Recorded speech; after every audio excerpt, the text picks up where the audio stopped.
Marcela Montano a échangé ce mercredi 26 août 2020 sur la situation socio-politique avec Henri Konan Bédier, a-t-il rapporté. À la fin de l'audience, le candidat déclaré à la présidentielle du 31 octobre 2020, a indiqué être venu saluer le président du PDCIRDA qu'il n'avait pas vu depuis de longs mois et de relever. J'ai échangé avec Monsieur le Président sur la situation socio-politique de notre pays qui est préoccupante et notamment sur les problèmes des libertés. Poursuivant, l'ex-chef de la diplomatie ivoirienne a affirmé que, les deux personnalités ont accordé leur point de vue sur la situation actuelle et révélé que les confidences faites par l'ex-chef d'État, également candidat au prochain scrutin présidentiel courent leur entretien. Le président Bédier m'a réitéré sa volonté à un règlement négocié des problèmes qui nous opposent et à faire que les Ivoiriens qui sont très jaloux de la paix, de la stabilité retrouvée, ne la perdent pas.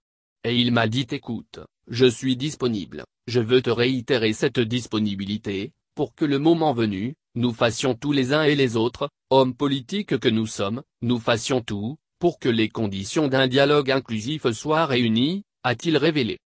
L'ancien cadre du Rassemblement des Oufouettistes pour la démocratie et la paix, RHDP, après sa démission du gouvernement, a annoncé le 22 juillet dernier sa candidature à la présidentielle de 2020.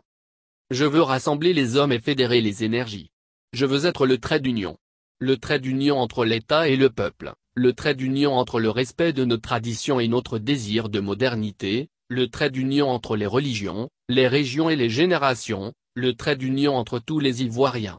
Je veux parler à tous, agir pour tous.